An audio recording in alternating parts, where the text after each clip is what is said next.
All right. Nope. Wait. Stop recording. Here we go. We are live now. Let's take two.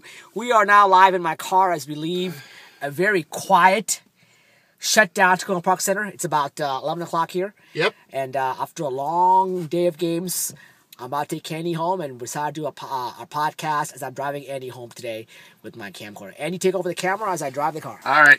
We're once again on the iPhone. Hopefully we have it right side up this time. That was kind of funny last time, though. And let's face it, you were just going to watch us eat. Nobody wants to do that. So here we are. The food looked pretty good, actually. Yeah, I'm sure he did. As you can see in front of me, we have, as I try to focus in, these are my hastily scrawled notes of the new standings. That I am showing on camera right now. Unofficial, by the way, until I audit it. Right, unofficial, but I mean that if the scoreboard said what it said, and no goals are taken off or anything, this is what they were. But we'll get to that later, because our first order of business is to go over the games, which is always the most fun here, as we are in the Sudsmobile, heading out of the Tacoma Park Recreational Center in Tacoma Park, Maryland, saying goodbye to another bad day of Montgomery County. No. Come on. What was so bad about it? I didn't know Montgomery County had a ghetto. I thought it was all rich. No, I wouldn't say ghetto. Look, every city and every state has quote unquote ghetto-like qualities out there. You know, and right now where we are, this is not ghetto. If you go maybe an extra mile and a half, yeah, you may, and I hate to use the word ghetto. That's kind of a racist term.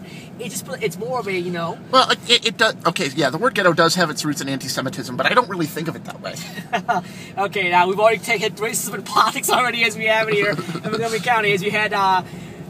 It's okay, Montgomery County. I love you. You're 2 million rich people who vote Democrat. What's not to love? Yeah, I live in Montgomery County. I'm a proud Montgomery County citizen out there, and. I live in Germantown. I love Germantown. I love Boyd's area, so I'm going to be there. But anyway, get back to the game action here. Do we have to? Okay. 7 games on tap, week 3, and I call this the hump week because we're now over the hump. Yes, regular season. We're in the home stretch now, and we're going to start, as is always a good idea, with the first game. And what you're going to notice here is a theme, which is that all of these games were pretty close as everybody's starting to adjust to the settings around. The game was actually fun. A lot of exciting games, a lot of heavy action games, a lot of what I call fun chaos. The Ducks game was fun chaos. The Scabs game was fun chaos. Oh my God, the Burners game, off the charts chaos. I mean, unbelievable games out there. If you were here watching these games, you would be thrilled, excited. Emotion go all through out there. That's good, and I like that as long as it contained with no people going overboard and no one getting angry and going crazy. And again, the Burners game, people could have gone crazy, got angry, but both teams, to their credit, calmed down. Yeah, there were and tempers flared. Now we're going to get to that. That was the last game, so we're going to get to that. Okay. Now, 3 of these games are on YouTube, and they're 3 very good games, and you're going to see a lot of intense action when you go out there. You're going to see a lot of passion out there, and you're going to see a microcosm of what this week was about, because none of the games were decided by more than 2 goals. That's again, I'm a big guy. I'm a big person on parity. I believe in parity wholeheartedly out there, and bottom line is, do I go straight? I go right here. I'm sorry, I can't figure out where I'm going here. Bottom line is parity is important in this league out there. We want games to be fun, competitive out there. We don't want to stack teams. And when I see 2-goal games, that means the players doing their job, they're having fun, and anybody can win on a given day, which is what we want to have in this league out there. All right, now let's get to the games themselves. Enough whining. Let's start with the game, shall we? Right, we're only 8.5 minutes into the podcast. Why start now? Let's go quickly here. All right, so we're going to start with the first game, which featured the Deeks and the Jacks. I might as well abbreviate everything because that's how we roll. Okay. Now, this one, the Jacks got off to a good start, which was kind of a surprise, I thought. You know what? The Jacks have been practicing from what I hear. I'm on their email chain again, and they had practice Saturday morning, and they had practice before the game today, and they had a long email from Catherine Christie about diagrams and breakout passes, and it was great to see how pretty much everybody in the team is brand new. They didn't know each other before, have now bonded as a team after 3 games, working hard together, and they showed tremendous improvement in terms of offensive play today. They don't have natural goal scoring, but they played a good system today, I thought. And let's be honest, that's why we're here. Exactly. I mean, that's why we're here, to meet new people. Point. Thank you, Manny. That's why we're here. Exactly. Meet new people, to have chemistry, to build teams, to get better. It's not about... It goes double in the rec division. But absolutely. And I think a lot of the trouble, I'm going to be honest with you, I think a lot of the trouble is when you get either 2 pro teams at it that are equal, or you get 2 rec teams that know they could play in the pro division. Right. Well, it's not a perfect science, you know what I mean? Yeah. It's not, you have to basically play it by ear and go from that. But, you're right. the Jacks had a great start. They jumped up to a 3-1 lead, if I recall correctly. And at the end of one period, if I recall. Am I correct? Something like that, yeah. I mean, they got off to a hot start, but they couldn't hold it. And let's give full credit to the Triple Deeks here, able to come back. We're able to move to 2-1, actually. And if I'm reading this chart correctly, big surprise here, the Deeks are now in first place in their division. Is that right? I think 2-1, correct? Yes. Well, maybe. We'll get back to that later. We're going to have to clarify that later. But as it stands right now, with that that 4-3 win was the final score, the Deeks do move to 2-1, and I kind of feel sorry for the Jacks now. After 3 games, they're the only team with no points. But you know what? Don't feel bad. They played well. 1 goal. They've had a 2-goal loss, a 1-goal loss, and a 4-goal loss. For a free agent team, that's a pretty good darn thing in the league. Yeah. Basically, we play the pit. It's all about offense. And right. For a team that scores, they're doing a damn good job. Excuse my French here for staying in games out there. And the thing is, before this week began, the league-wide goals against average was about 5. Correct. So they're below that. They're below that. They are below that on defense. Unfortunately, they're much more below that on offense. Yeah, it's going to take some time. And keep in mind that Phil, their scorer, is hurt. He'll be back in about 2 weeks, so hopefully. So they play hard. I love the Deeks. I'm sorry. I love the 2 Jacks no coke out there. The Deeks, a team that gets off to a slow start, and as I heard Grad say, the captain say, "Hey, next week are we going to lead for a change?" They've come back 3 weeks in a row, and they fell short week 1, but they came back in week 2, and week 3, so they're 2-1. And let's give them credit there. I mean, that's pretty impressive. Boris obviously has been a key player for them. Boris, yeah, he had all 4 goals. So single-handedly, he has to be the MVP of this week so far, I believe. Overall, yeah, he's definitely gets this week's first star. Exactly. So overall, Boris Sinatorov, congratulations, you're the first star of the week. And again, I want to shout out to the 2 Jacks no coke. Their female players played extremely well. Lucy, a goal and 2 assists. She was involved in all 3 goals. They finally got a goal from a male, which was nice to see. But Lucy, again, she played a terrific game. I thought she was definitely a top 3-star for the overall week. She would be my top 3 for the overall week. Had a great game, and now she scored in every game, as far as I know overall. So, great job, Lucy. And now we move to game number 2. Now, game number 2, you can see this on your YouTube channel. It is the Cobras against the Barracudas. And coming into this game, the Barracudas had come off a rough loss to the Funkmasters, and they needed to rebound. And this game turned on a critical play near the end of the second period. I don't know what happened from where I was. You were calling the game with me. What happened, Alex, I believe it was bringing the ball up the side. It was either Alex or Adam. Fell down. Now, I don't know what happened. I mean, obviously the Barracudas thought it was a trip. The Cobras thought it wasn't. Jason Lopez, not Alex. That's right, it was Jason. It was J-Lo, as I call him out there. And I apologize, Jason. He doesn't mean anything by it. and let me go back and tell you what I saw. First of all, the referees that were right there at the play, head referee Rob and Neil on the other side, said no call. And I saw the exact same thing they did with the fact that Jason stepped on somebody's stick. And Jason even told me he stepped on a player's stick. Which when the rules changed now, it's not a penalty anymore. This league out there. Nor should it have ever been a penalty, really. We used to be real tough on that, but now we kind of backed away on that one. So if the referee deems a player stepped on a stick out there, it's not a call. So that was a correct no call. But part 2 of the play was where and Josh felt, in his personal opinion, the net was moved, and he felt the play should have been blown dead. From my angle, I could not see it. And you know what? It's a 50-50 call, and those calls can go your way or not go your way out there. And honestly, I don't know either because I was too busy calling the game. I didn't even think about looking at the net. Yeah, you know what? If we're calling the game and we're looking at the net out there, and we don't think the net is moved, then I think it's probably a safe call. It didn't move that much, in my personal opinion. But again, go look at the replay, see what it shows. To me, has to be a clear move.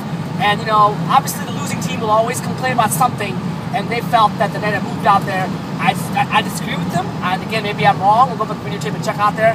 But that was a crucial goal. But actually, you know what? That was the crucial goal. That was the goal that gave them the lead. The crucial goal was a short-handed goal that was scored. Was it by Molly or was it Katie? It was by Allie. Allie is her name. This is her first game in the DCHL, and because she's female, of course, Suds is going to love her. Of course. So, first thing, warning to all females out there, your commissioner's a Casanova. Just thought you'd like to know. Casanova? Yes, a Casanova. I don't think you call it. It's not a Casanova. I'm all about equal rights in this game. It's a co-ed league. And a lot of people, a lot of leagues out there, they masquerade as co-ed leagues. And to me, that's masquerading and they have a token female player. We don't believe in that here. I want to make sure our females get equal opportunity with the DCHL's travel team, women's team as well too. So I'm all about, not equality, but I'm all about giving females a fair chance here. Yeah, and I've seen the females with their fair chance, and it's not pretty sometimes, unfortunately. They have... Hey, you know they're the ones who are behind. Females put superstar guys out there on Valentine's Day, and they held tough for 2 periods. So I mean, of course, they're not going to beat the guys right now, but down the road, maybe a possible we'll see out there. The guys played the entire game shorthanded and won by 5 goals. Don't kid yourself. Yeah, but it was a 40, it was actually a 66-minute game, actually. So they held tough. I will give them credit for that one. Anyway, to get back to the point at hand here. So where was I? Oh, yes. Yeah, okay, Allie, so back to Allie for a second. Because, it was, she just sort of, it was a lazy pass while the Barracudas were on the power play. It just sort of fell on her stick, and she, I could kind of see as I was calling it, she was going, I've got the ball on my stick. That's right, I should shoot it. and she did, and she beat Josh. And somehow, let's be fair here. That's not an easy thing to do. Absolutely. That's why you have a goal of the week. If I had to vote, that would be my goal of the week because first of all, she intercepted a lazy. It may have been a lazy pass, but she intercepted a pass while short-handed, broke it on Josh, and beat Josh. That's asking a lot. And well, for impact, it was an important goal, but impact. I always go for outrageous skill when I award the goal of the week. You've seen it before. You've seen the picks that I've made in the past. You understand that. You know what? I'm going to make a point here as well, too. Great goal. That was the backbreaker. And, yes. To me, it kind of expounds me how a player complains about a call, but that goal by Josh was the backbreaker. That was on him, and that's what lost the game. Yeah. It wasn't goal number 2. It was goal number 3, and instead of dwelling on goal number 2, that goal number 3 was the difference in the game out. That was a backbreaker, and that's what the seal of deal for Cobra Kai. Josh, I'm going to tell this to you right now. And if you got a problem, you can find me. You want to complain about our bad... Don't? Oh, come on, man. I don't represent the league here. This is... What are you mad about? And we don't want to call anybody out in great detail, but the issue is the fact that look, the Blue Barracudas had 5 or 6 power plays out there. They had a lot, yeah. And then they were arguing one 50-50 call. That to me is absolutely ridiculous. You don't argue a 50-50 call when you had 5 power plays. Every call went your way. One call doesn't go your way. It's a borderline call, one way or the other, and you argue that. Come on now, I'm getting tired of that overall. To be honest with you, Commissioner, that's got to change. If that means players have to change, that will happen. But the only team in this league that I know of that always complains about calls when we lose games out there, and it's getting old quickly out there. If that means if we change the team, we will do it. We'll do it next season out there. But you know what? They got to learn to lose and lose gracefully out there, and not blame referees or opponents. You lost the game because you gave up a short-handed goal. Bottom line, live with it. Yeah, and move on. And you lost the game because the other goalie played out of his mind. Absolutely, live with it. We interviewed him as top. We interviewed him as top star after the game. Ryan, I want to give you full credit. 35 saves on the day. That is impressive. Ryan put a great game out there. I think the Blue Barracudas missed Dale in this case out there. Dale wasn't there, and that was probably a difference maker. They played tough. They played hard out there, it was a game that if Dale was there, it may have been different out there. But Dale wasn't there. It's the way it is out there. And I got a tough game. And now let's go back. They're 1-2 now. They are, and they are definitely at the bottom, looking up at the playoff tier right now. Well, it's hard to say because there's so much complication in the pro standings right now. So we're gonna get to that after we finish the games. Got it. So let's go to the next game. Let's see if I can remember which one was the next game, because at this point they all start to blend together. By the way, Wallace, do you see a common theme here? Every time the Blue Barracudas lose, certain player who always complains about something, it's never their fault. I'm getting tired of that, so I'm on soapbox here right now temporarily out there. That's going to change. It's going to change. And it'll change next season for sure. I guarantee you that. Moving on. Our next game, now that I remember which one it was the 5-Minute Majors, who at 1-0-1 started the day on top of their division, against the Babylon Warriors, who at 0-2 were desperate for a win. And I don't think I say that too lightly, that there was a lot of desperation in their play. They played very well. Now, don't get me wrong, they played fantastically, and in fact, they took it to the Majors for most of the game. Now, I don't know if they just unlocked the key, if they sent a red flag that how Nick can be beaten, or if it was a bad game. I really don't know. But okay, first of all, 2 points here. I'll just go over here. I missed second period, so you saw the entire game. I did not. I saw the first and third periods out there. From what I saw, who's in goal? Neil? Was it Neil in goal for the 5-Minute Major? I think his name's Nick, but no, it is Neil. You're right. It's Neil. You know what? As well as Neil's played the last 2 games, I think Neil will be the first to admit to you that he had a bad game today. He All got right. probably what we call 2 or 3 soft goals. I'm sure he'd like to have them back. So I think that was a backbreaker. And look, things happen. We're human beings. We're going to have bad games out there. And today wasn't one of Neil's best games out there. I'm sure he'll be the first to admit that. Yes. That was one point I thought I want to make out. I think that was a difference in the game overall. Is Neil was on his game today. Now, I missed period number 2, so you tell me about the Warriors. What did you see about the Warriors? What I saw was a renewed aggression, and I mean that in a positive way. They knew they had to go into this and score goals, and they pressed forward. They had JP always pressing forward. They had both Johns who were able to press forward, and that led to goals. And in fact, one of the goals, the first goal that went in, was because JP, and I don't want to give too much credit to the wrong people, so I'm just going to tell you how it went. You saw this first goal. You can correct me if I'm wrong. JP got the goalie's attention, and he passed to Irene, who was open, not on the doorstep even, just on the slot. Correct. And that allowed her wide open. Yeah, she had nobody within 5 feet of her, and that allowed her to get an open shot. That led to the goal. Now Irene still had to finish, so she still had work to do. She did it. That's great for her. But if JP doesn't make that play, there's no goal there. Okay, but JP's a very underrated player. He's one of the superstars that doesn't get a lot of limelight because he plays on a rec team. But he's got great talent. He's a great player as well. He made a great play to Irene, and honestly, Neil, the goaltender, got in position. He left maybe about a 1.5 or 2 inch 5-hole, and Irene found it. So it was an unbelievable goal. It was a soft goal, got a great shot. You debate that out yourself out there, but actually they can't debate it because we didn't tape it, so they just got to take our word for it. Exactly. I mean, you can debate it out and stuff like there's no videotape of the game overall, but we're so low budget we don't tape all our games. Unfortunately, there's no way. It's just too much out there. But again, Neil, that was a game, a goal he liked to have back. He thought he was in position, but he left maybe about a 1.5 or 2 inch hole there, and she got through it. So she did.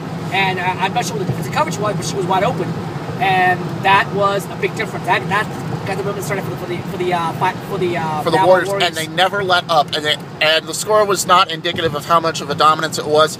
Warriors win 6-4. They get off the basement. They go to 1-2. The majors. Before I start right there, the one thing about the majors, they need to get more scoring. They play good defense. They've got great goaltending out there, but they need to maybe they have. I don't know. Maybe they got to adjust their game. I don't know. Maybe they're a new team. Give them time as well.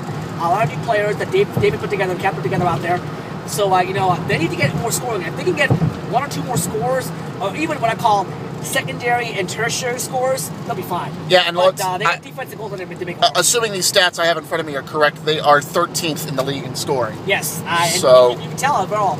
So their first loss, they're 1-1 if I recall correctly. They are, and this goes to the next game in which we had a Super Bowl moment. The NWO playing the Ducks, and when I say Super Bowl moment, I mean somebody somewhere leaned on a switch during the second period and knocked out a bank of lights.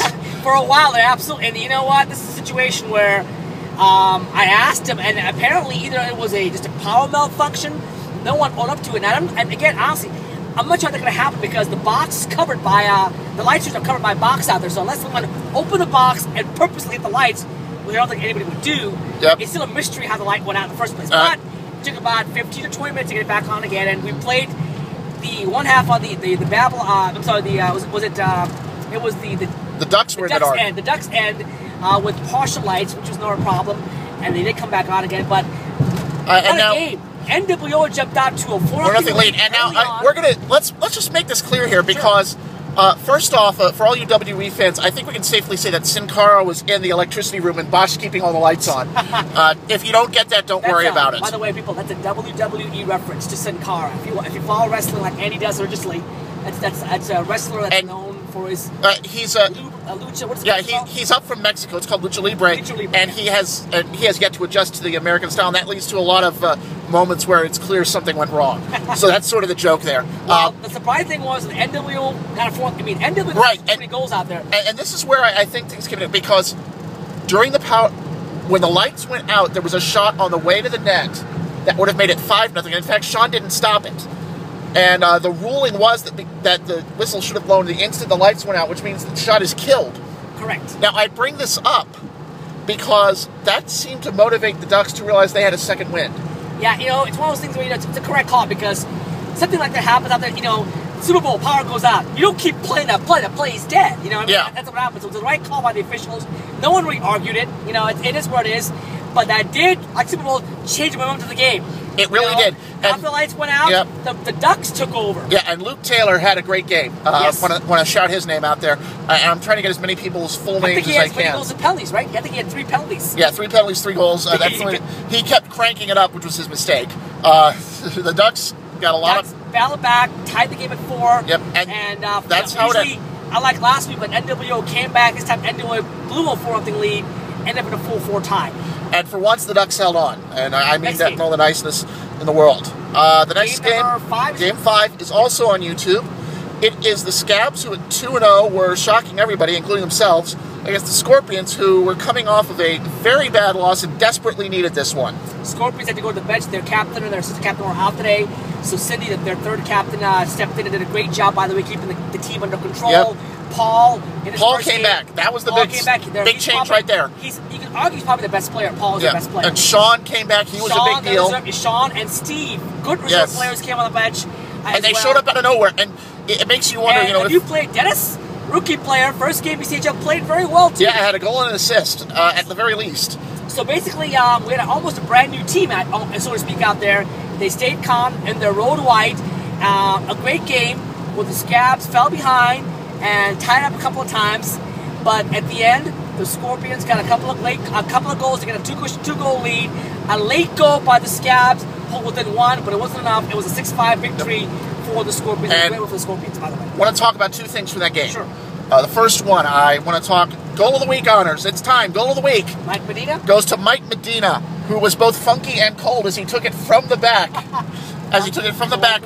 Weaved through the entire coast to coast out there and tied the game at 1. And you really have to see this. That game, fortunately, was taped, so you can see why we called it Goal of the Week, because Andy called it Goal of the Week. He made a great run, and he put it away. It was outrageous skill, and it was a great finish. Looks like we have a new nickname and also a new theme song from Mike Medina. It's called Funky Co Medina by Tone Loc. And really, I'm sure he's heard it about a dozen times. So now the other thing I want to bring up is the dagger that the Scorpions had.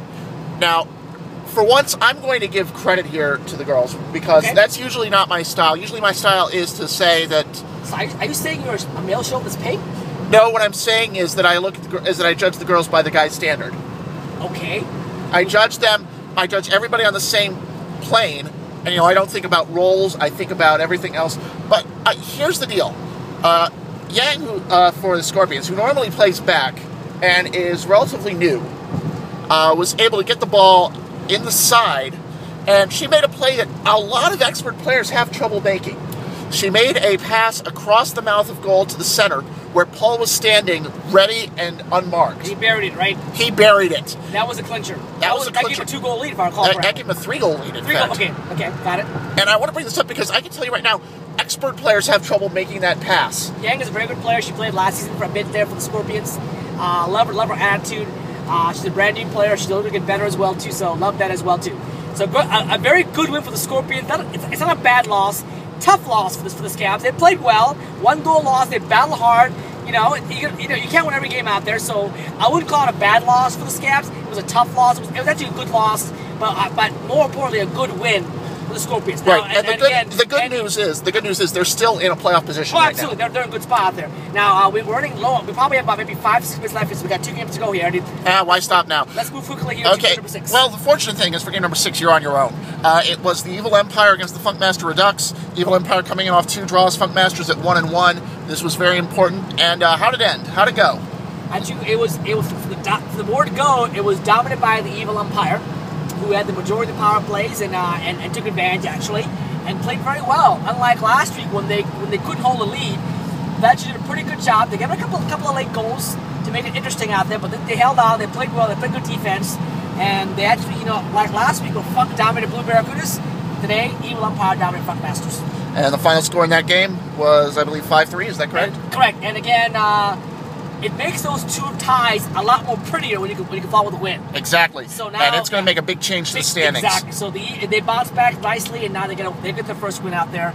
Funk drops to 1-2. All right, and the last game, another game you're going to see on YouTube, you're going to see intensity, you're going to see passion, and you're going to see a lot of offense, because these are 2 teams that played twice last season. They played a 1-goal game to close out the regular season. They played in the bronze medal game for the rec division. And guess what? They played a 1-goal game again tonight? And it was another 1-goal game tonight. It was one where... And by the way, you'll also see a lot of video edits because I stopped the video probably about 25 times to explain calls, to help the referees out. So you'll see a lot of, especially the third period, you'll see a lot of, cut in, cut out because I had to stop the camera to explain calls or help the referees out. Yeah, otherwise that last period would have taken 30 minutes. Oh my God, and it was chaotic. It was, there was one point where, just to give you an example, the Afterburners were on the power play, and then there were offsetting calls. The referee calls 4-on-4. No, it wasn't. Correct. The Afterburners still had a power play. There was two mistakes. The head referee called 4-on-4, and the scoring referee had the wrong guy go on the floor. So we both made mistakes, and as a result, the Afterburners just scored a goal, but it was waved up because the player wasn't eligible to return. So it was the right call. And not only that, by the way, but he jumped on with nobody coming off. So, I mean, you can see the Afterburners after the play, like, somebody got off the floor before they count on how many players we have. So they lost the goal, and then the Sharks tied the game up. Burns took a 2-goal lead, if I recall correctly. The Sharks scored, made it 8-7, and they held on by the chin of the chin chins. But let's be clear here: the Street Sharks never led. Remember that. Correct. They never led. So this is one of these things where you see teams that are about even, and this is one of those about even games. And you know what? Talk about a team. Every season there's going to be always a team with bad luck. This year it's the Street Sharks. They've lost 2 1-goal games and tied a game. Yes. And you know what? How close are you to be 3-0? That close to being 3-0. Exactly. They're 0-2-1. It's one of those things, as Bill Parcells used to say out there, you are what you are out there, but it's tough when you can't win those 1-goal games and it puts you in the bind. They're not a bad team at all. They're probably a playoff team, but they may not get there because they've had 2 1-goal losses. And you know what? But they're going to have a chance because they've still got the Deeks and the Scorpions on the schedule. And the Deeks are in first place, right? We'll get to that. Now that we've gone over the games, and honestly, we're not doing the Afterburners Street Sharks game justice. It was a wild game. There were a lot of great plays by everybody. You'd say the goalkeepers were burned. No, they had good plays too. Both they played very, very well. Check the game out on YouTube for exciting action as well too. Now we have about 3 minutes left here. Quick standings, and then quick positive, negatives, and then. All right, I'm now showing the standings here, sort of. Unofficial, by the way. The unofficial standings here. This is what they look like coming into the week. As you can see, it was the Cobras on top, Funk second, and on the way down. Now, these are the same teams in the same order. So according to what I have here, we have the Cobra Kai at 3-0, and they are atop, and I think they've already clinched, but I don't want to say that for certain. Right behind them, suddenly in position to take the 1 seed, are the Evil Empire at 1-0-2. They're only 2 points back, and those two teams still have to play. Suddenly that game looms huge. Now, as you can see, everybody else has 2 points. So let me explain the tiebreaker procedure here. Head-on-head first, by the way. We go with head-to-head first, in which the Funk Masters have beaten the Blue Barracudas, who in turn have beaten the NWO, who have tied with the Ducks. So Funk over Blue over NWO over Ducks, is that correct? Funk Masters are ahead of the Blue Barracudas. So they're in third. Blue Barracudas in fourth. That leaves the NWO and Ducks in 5th and 6th. Since they tied their game, we go to the second tiebreaker, just goals allowed. And as you can see, the NWO has the lead there with 18 goals allowed to 20 by the Ducks. So the correct order is Cobras, Empire, Funks, Barracudas, Order, and Ducks. There you go. All right, we move down a level. We're going to move to Rec East. To Rec East. Which one's the East again? I can never keep it straight. With the 5-minute majors. All right, this is what it looked like entering the week. As you can see, it was the majors on top. The Deeks just ahead of the Scorpions, although I don't think that was correct because the Scorpions did beat the Deeks in week 1. Is that right? The Scorpions did beat the Deeks. Was correct. All right, so they should be ahead. So we move over to those results, and the Scorpions now, despite having a -5, because of tiebreakers, are in first. Wow, a team that had a bad loss last week wins the game, and suddenly, with the right combination of results, they're in first place. Right. The Deeks are in second, also 2-1. With ones across are the majors in third, and the Street Sharks. Oh man, the Street Sharks only on 1 point. Yeah, bad break. But you know what? Good for Street Sharks. Because at the top, it's the division winners plus the next 3 best teams. Street Sharks still have a chance to make the playoffs. Yes. And that's the important thing, is that only the 2 division champs are guaranteed. Then it's 2 wild cards. Now, here's how it looks in the West, or how it looked in the West, I should say, with the Scabs on top based on tiebreakers. That has been corrected. With the result, the Afterburners now are one of 2 3-0 teams. They're in first place in all of Rec, and they're averaging 10 goals a game. So this is pretty straightforward. Scabs are in second at 2-1. The Warriors third at 1-2, and I'm pretty sure the Jacks have been mathematically eliminated down at 0-3. So that's sort of the problem here. Now, we're in my neighborhood, so we're going to probably spend a little time talking to wind this up. Most impressive team this week. Suds, you go first. Can you go first, please? Let me think about that. All right, I'm going to think. what I'm going to say here for most impressive team, I got on the Babylon Warriors case before, but they were the most impressive team this week. They needed to win. They did win, and they won big, and they dominated their game the most. They got out of the basement. They got out of the bagel, and now with the way things are going now, they are in 6th out of 8 in the rec. But with 2 games to go, they're not dead. They still have to play the Jacks as one of their games. So this isn't over yet. You know what? My most impressive team, Scorpions. After a very tough loss, demoralizing loss out there, missing the captain, their assistant captain today. They got some reserve players. They played very well, clean, fun game, kept their cool, which I, as a commissioner, like as well too. I was impressed by how well they played and the fact that they won't beat the undefeated Scab. That's my impressive team of the week. All right, now as far as disappointing, tough call. I got to go with the Barracudas not because of how they played against the Cobras, because they played pretty well, but I'm just mad. I mean, What are you mad about, Andy? We've dealt with them for a long time, and every time, just the constant moaning and complaining. I am sick of it. I mean, I want to go out there sometimes and punch people in the mouth the way they talk about it. Anyway, that's Andy. You can email Andy at durhamdevil@yahoo.com. He's not an employee of DCHL right now. He's expressing his own opinions. Yes, so I'm saying this for me. I'm saying this for me, and you know what? I just don't. Well, you just signed me up for 10 spam accounts. Thanks. I feel bad for most of the players at Blue because they have to deal with certain individuals who just don't keep to get it. You know, I can't keep harping on it enough. But you know what? Let's don't let's not compete and beat the bush anymore. We know who the players are. We'll make the adjustment next season as well too. You know, I am disappointed in the fact that they ain't got dominated today. I thought they were dominated. Well, were they dominated? It was a close game. It was close, but they just couldn't get any shots in. And the problem was, when the calls came in, you could see, I mean, it's always the same people yelling and yelling and yelling, and I'm sick of it. I'm just plain sick of it. It's always the calls, not right. The referees can't see. Well, they're always arguing the calls. It's never, when the calls go their way, they never say one thing. When any call goes against them, and it's not just a couple players, they always argue. I'm tired of that as well too. They're the only team out of the 20 different teams we have in the league that does only teams. You see the pattern here?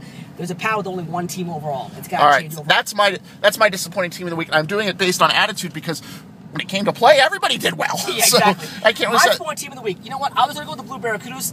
I'm going to probably, let me see here. Who else we played the first game? Can you give me the scores again, Andy? Scores were, it was Deeks 4, Jacks 3. Okay. We had Cobras 3, Barracudas 1. Uh-huh. We had Warriors 6, Majors 4. Mm-hmm. We had Order 4, Ducks 4. Mm-hmm. We had, who came next? Oh, yeah, we had Scorpion 6, Scabs 5. We had Empire 5, Funks 3. And we had Afterburners 8, Street Shark 7. So, you tell me. You know what? It's a tough call. I'm going to take, to your chick for the Blue Barracudas, I'm going to take the Funkmasters. Okay, go ahead. Funkmasters, even though it's a very good team, Funk played hard. But you know what? They didn't have a great game. And they're 1-2 now. You know, it just shows you how competitive the Pro Division is. One week you're hot, 1 week you're not out there. And it's a question of who's going to be hot that particular week overall. I would say a tie between Blue Barracudas and Funk as my most disappointing team this week. So there you have it. We've talked about the good, the bad, and the ugly, especially the ugly. And we have our own opinions. Like Stephen Colbert said, some people are on notice. And there are some people, there's some things that we like, some things we don't. So, we're not going to agree on everything. No, and you know what? I've got very strong opinions as to how a league should be run. So do we as well. And the key is, we want to make sure opinions are great. We want to talk them through. We don't want to have too many personal attacks on people. But at the same time, people have to understand the fact that this is analysis, it's commentary. It needs a personal opinion. It needs a subjective view. This is not just a simple stat by stat objective view of it. So this is a commentary. So we're expressing our views out there. That's why you want to listen to this as well too. It's not a Bible. It's you don't I don't have anything. It's only 2 opinions out there overall. I mean, you know me. I'm an idiot. So no, not an idiot. We're both very opinionated about the game, and we call it like we see it. Yep. Now, goal of the week. You go to Mike. I'm going with. I have to go with Mike Medina. You know this. I said it when it happened. Medina. As I took the ball behind the net and raced all the way down. Don't worry, nobody ever comes out of my subdivision. What are you worried about? Stop looking behind you. He took the ball behind the net, went all the way down, went coast to coast, and he beat Sean with a great shot. So that it's got to be Mike. Well, you know what? Again, if Mike's... I want to apologize. No, it wasn't Sean. It was, who was the scoreboard goalie? Roderick, that's right. My apologies. Sean was on commentary with me. He loved it, too. And, obviously, I'm going to go with Player of the Week here. I have I'm going to name 3 names here. Boris had 4 goals. Yes. He gets credit for that as well, too. And you know what? With all due respect to Greg and CJ, they've earned enough honors. They're not going to qualify this. Yeah, let's just mix it up a little. I mean, exactly. we know you guys. Greg, you got the interview for our game. Don't worry about it, man. I support you on this. We'd be nothing without you. But let's give it to someone else for a second. Greg and CJ are pro players disguised in a rec uniform. So that's why I take a little back there as well too. But to make a long story short here, other 2 players that I want to shout out to are both females. As I said earlier, of course they are. Irene from Babylon Warriors, who played a goal. I had an important goal for the Babylon Warriors to play the entire third period by herself. Yeah, and by the way, the Warriors wanted us to give full credit to Irene here for lasting a long time, and indeed that's a very tough thing to do on any sort. Even as small as this, it's hard to play 40, 45 minutes. I mean, I've tried it before; it's not fun. And the third player I want to give is Lucy. I thought, again, when you watch Lucy play, if anybody's objective, she plays a great game. She had 2 great passes. She's a goal scorer. She 4 checks. She back checks. I'm in love with how Lucy plays the game, and she gets it. One of her players complained about a shirt issue. Lucy says, "Don't worry about it. It's a rec game. Chill out." So I love the attitude as well too. So I want to give a shout out to her. That said, the players had a reason to complain about the shirt issue. Well, there's a blue and a green. If you can't notice between a blue and a green, I'm sorry. The player was wearing a blue shirt, not a green shirt out there. So to me, as long as it's not green, you'd always call it teal when it mattered. Now suddenly you're taking teal blue. Teal to me is teal blue. Is somewhere between blue and green. Well, to me, the green they're wearing was a different shade out there. So we gave them the chance and we made the change out there. But to me, they weren't really in violation. As long as it's not green, they're okay. I thought it was blue, but if some players felt that it wasn't blue enough or it was too much green, we made them wear white anyway. So that's the story. Really, that's something you talk about before the game too. So yeah, we do. I don't know why it wasn't brought up before the game. Some people don't always read their emails on time. Of course they don't. Yeah. Anyway, so that is the conclusion of the Week 3 podcast. As we continue yammering off for the first 50 items on the top of our head. We gotta get going here. I'm actually dropping Andy off. I gotta be home. I've been out. I haven't been home in I've been on the road for almost 15 hours here. So I have to get home, and we'll see you for Week 4 action. Some good games next week. Burners and Scabs for first place. Yep, and that's a big one. And also, off the top of my head, that's what I do know that's the one we know about. We're looking forward to a lot of good games. And, hey, we'll catch you next week. This is Andy Goss, and the voice goes silent. Take care, guys.